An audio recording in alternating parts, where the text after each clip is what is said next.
beyond him. These are the other way round between those two. Glenn Hoddle's management mentor, Arsene Wenger. Hoddle played under him at Monaco.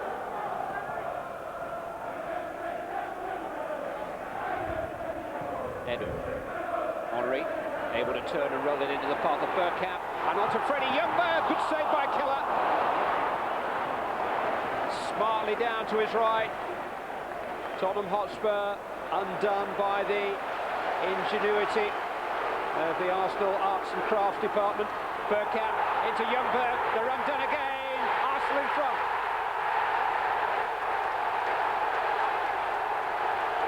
Freddie Ljungberg is the goal scorer. The smiles belong to the Arsenal fans. And once again, Arsene Wenger's team are in front early in the day. It's taken 24 minutes today, later than usual. But what a pass from Bergkamp. Beautifully timed run. And although Keller got something on it, he couldn't keep out Freddie Ljungberg. Bergkamp pulling the strings once more. Really was inch perfect, the pass. And with inches to spare, Ljungberg's effort rolled off the leg of Keller, just inside the goalkeeper's left-hand post. Just touched his studs.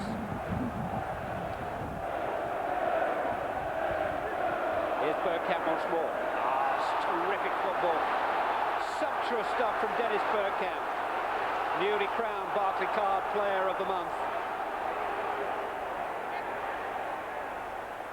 Luzhny. Bergkamp is starting April as he started March when he scored that delicious goal at Newcastle. Sheringham late on Vieira. Sheringham's going to be yellow carded. Just have to wonder whether Tottenham are trying to wind up Patrick Vieira, who is himself walking another disciplinary tightrope this afternoon. A yellow card for him would result in him missing a couple of upcoming Premiership matches. It was late from Sheringham, significantly so.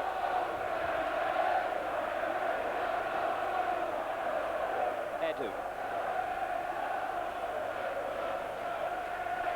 Luzhny. Ljungberg. It's a good cross. Bergkamp couldn't quite connect with it. We had Richards and Gardner overshadowing him. That's late from Lauren on Gardner. He will be 33 in the summer, but is there a better technician in the Premiership? I doubt it. We'll be practicing that in the back garden with our sons tomorrow. Very few of us will manage it, not without falling over anyway. Edu, it's a steady game. We'll talk. Sherwood blocking his path, but it's rebounded into the path of Lauren. On the outside of Gardner. Now the inside, now the cross, now the clearance from Sherwood. Edu. Bergkamp was pulled wide. He's going for goal. Didn't Casey Keller just know it? He had to make a scrambling save, the Tottenham goalkeeper. You could tell the way that Bergkamp shaped his body there. He suddenly sensed there was a chance to curl a shot beyond the keeper. King. Sherwood. Anderton. King's cross. Everson's touch. Campbell's missed it. Sheringham flags up. Wouldn't have counted anyway. Seaman made it as difficult as he could for Teddy Sheringham. But the flag of Martin Atkinson had already been raised against the Tottenham skipper. Little touch from Stefan Everson it was that unhinged Arsenal. Campbell missed out.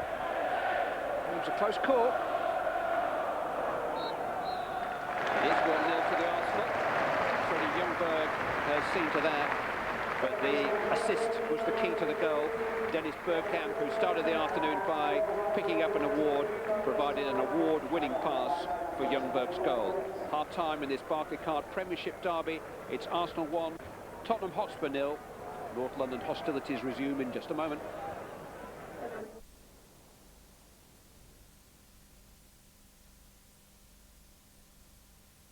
50 yards, finish with the left foot, and then give the Best run of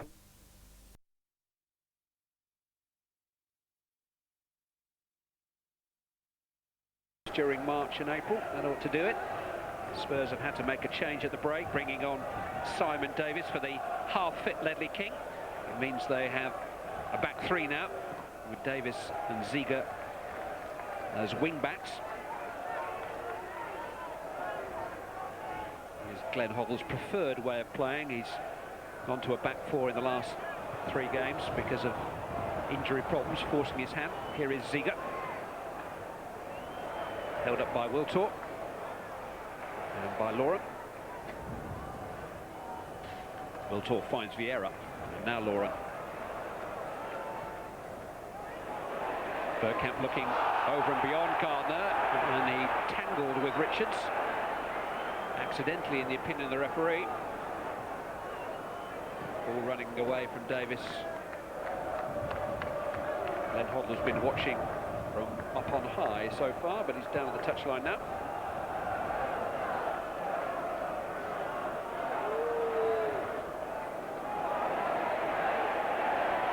And they were determined not to thump it, and in the end Perry miskicked, and Ljungberg was there. Oh! Well, it teased Henry, he couldn't connect with it, and then it teased Ljungberg because it just wouldn't hit the far post and go in. Big smile on the face of Chris Perry, who had a fresh air shot then. Tottenham, to their credit, wanted to pass their way out of trouble, but on the debit side, they didn't manage it, and they found trouble. He won the championship here in 1998. Arsenal didn't really hit the top until mid-April. Anderton, given away under pressure. Edu, Henry. Luzhny, curling shot. Almost caught Casey Keller going the wrong way. He was anticipating a cross. Luzhny's swinging effort made him readjust. Etherington, Rebron. Now Sherwood. Clipped in towards Poyet, has got beyond Arsenal, and Seaman's committed! And the referee has given... what? Well, by the Tottenham expressions, not a penalty. They're pretty certain it should be. Well, I've never seen such deliberations, but a penalty it is. I must say that was my first instinct, that David Seaman didn't get there in time. But the Tottenham hands went to the heads as if the referee had ruled otherwise. Poyet was there. Well, it was a collision, but Seaman was committed. The ball had gone, but David Seaman certainly ushered Poyet to the ground. And after what seemed an age, Mark Halsey made it clear that the penalty had been awarded. David Seaman, fresh from an outstanding penalty save at Villa Park recently, will face Teddy Sheringham.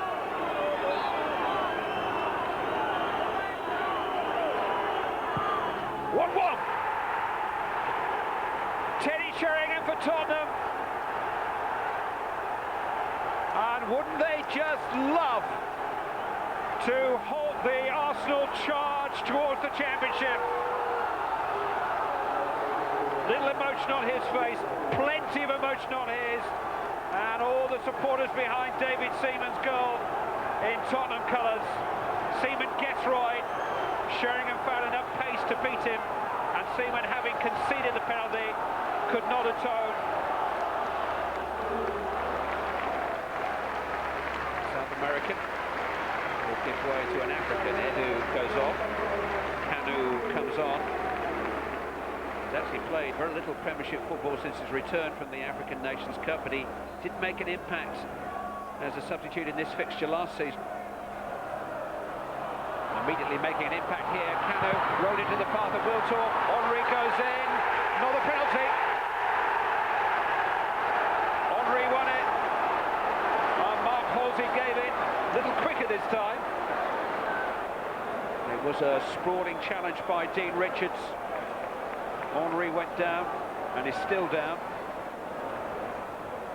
Richards couldn't quite get round Henry at the ball. Referee perfectly placed. Looks like Arsenal are going to have a new penalty taker. And that man is Lauren.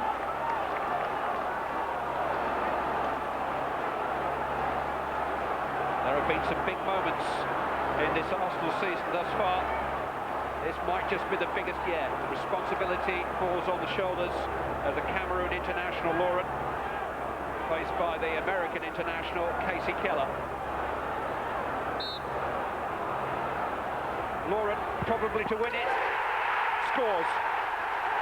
Inside the last 5 minutes, coolly rolled in, extravagantly celebrated.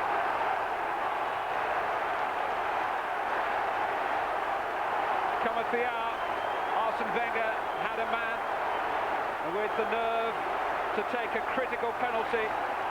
If Keller had stayed where he was, he could have kicked it back to him. Where he went to dive, it was rolled straight down the middle. It's a novel way of taking penalties, but right now it's the best way for Lauren and for Arsenal. Harder trying to while away a few more seconds. Arsenal have another throw-in. Lords of North London, will they be the kings of England? A big, big day on the local front.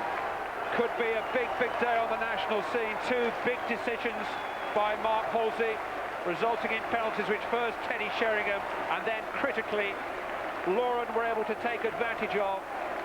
Arsenal were pushed to the limit, as they knew they would be, by their local rivals. But Tony Adams remains on course to lift the championship trophy. Arsenal have won at Highbury by 2-1. There was a picture of you at the final whistle, which was as animated as I've seen you this season. Well, I was animated a few times this season, but of course it was an important victory for us today. When all's said and done, it comes down to one decision. Did you agree with it? Well, I certainly thought ours was more of a penalty than theirs. Now I've looked at it. Yeah, there was a lot of bodies there, but I don't see, you know, it was a 50-50 call, to be honest, and perhaps it's the angle of the referee that has made the decision for him. I found our one was harsh, but the referee was close, and I didn't feel David Seaman had any intention of making a foul. If Arsenal get a penalty at Old Trafford to win the championship, you will volunteer, yes? Of course I will be there, but maybe Thierry it will not let me take this time. As somebody who's won a title, do you sense this squad is made of the right stuff? I've thought a few of the other squads have been made of the right stuff as well, but you know, we've been coming second quite a few times, and it's important that we win something this season. Well, it was a competitive match rather than a classy one today, Terry, that one, wasn't it? It's a derby, and there was no space. There was competition all over the field, and every time there was a pass, there was a tackle on it from both sides. It was a very difficult game to play in, and it was very windy. It was a tough game all round. Almost a different sport from those Italian matches you see, where they have the ball for a bit, and then they have the ball for a bit, and they stroll about for it after you, Claudio. But the penalty incidents, they were quite controversial. What did you make of them? Yeah, well, the first one for Tottenham was a beautiful ball played in by Sherwood, and he goes to volley this. Now, Seaman comes out to block. If he volleys it, he stops the ball, but he misses it. It's a fresh air shot. He misses it completely. If he'd have done it on purpose, it's perfect. You can see it again. And there it is. He's going to volley it. He misses it, and they both really just bump into each other. Neither of them get the ball. And I think that it's slightly clumsy, but I don't think it's a penalty. And here we have a similar situation. The ball's deflected, and Henry's in first, and Richards is on the wrong side. You can see it here, and he has to put his right leg in because he can't see the ball. He feels for it, and he's got his hands on him, and he appears to pull him down. The referee's got the same view as we have. It's not perfect. And again, I think if he hadn't given the first penalty, he wouldn't have given that one. It comes straight on top of it. I understand what you're saying. Yeah. There's a rather important match coming up in less than 2 months' time, isn't there? England against Sweden in the World Cup. Yes. Live on ITV. Absolutely. You'll be there? And we'll all be there, hopefully. But, and the viewers will be there as well, certainly for that one. But you were looking at a player closely today who might very well be a nuisance to England in that match. Freddie, when Freddie's about, there's trouble. And I've got to say, his runs from midfield are like Scholes and Man United. He's a master. His timing is good, and he's got people around him that pass the ball early, and he's there. Even if he's not in the build-up like this, he's hovering. He's speeding up, he's slowing, and going again. And he's in for a good chance. Maybe he should have took the other side of the goal for a better opportunity to score. But he's in there again. He's constantly in there. And he puts people under pressure. Here's Freddie, watch out. He's about. So there he is. He makes a mistake and he's pounced. He's on it. And he's got either a pass to Henry or a shot. He puts it between the two of them, and either could have happened there. Again, played out to Vieira there. He collects it beautifully with his left foot, a slalom-type dribble, goes through, and he plays again another type of ball to knock in at the far post, but doesn't go. But this is a great example of, as he threads himself through these players, he's not going to just knock it in there. He's not a head-down man. There he has a good lift. Look at the ball. He lifts his head, and that's what he's after. And here, this is what I'm saying, great time run and a perfect pass. That is perfection. You won't get any better than that. You'll see here, Freddie runs behind King, away from his marker and before the goalkeeper. All comes together beautifully and thoroughly deserved the goal. Much improved player and could be a nuisance to England, as we say. That's without a doubt. Yeah. Now, what about Teddy Sheringham today? He's been criticised recently for having lost a little bit of form, but he showed some nice moments today, and the penalty was excellent. I think Teddy is, you know, maybe could have done with a bit of a rest and maybe still could get sharpness back. But he's very clever, very intelligent. Look at this. He's 2 or 3 yards behind the red wall, and they're worried about him. So they start to drop back to pick him up because they think he's offside, but he might not be. As soon as they engage with him, they think they got him. He spins in. And really, to get the full benefit of the space he's got, if the ball's a bit more in front of him, he could take a better advantage of that. And again, is the other side this time. He's waiting, he's lurking. The ball's going to go into the near post. The time is perfection here, again. And it goes in. The linesman still hasn't lifted his flag, He has now, but he's messed it up anyway, so there's no point in that one.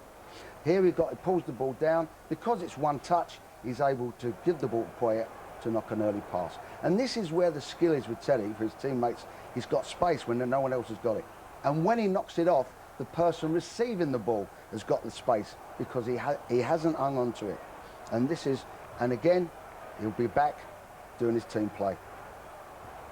So I think you've got a master of the pass, you've got a master of skill and penalty. No problem execution under pressure. Would you have him in your World Cup squad? Yes. Would you have him in your World Cup team? Yes. But you're not the England manager, are you? Well, I'm just pretending. I think one of the great things about Sheringham, I started, is the fact that he brings people into the game as well, and I think he'd always be in my team too.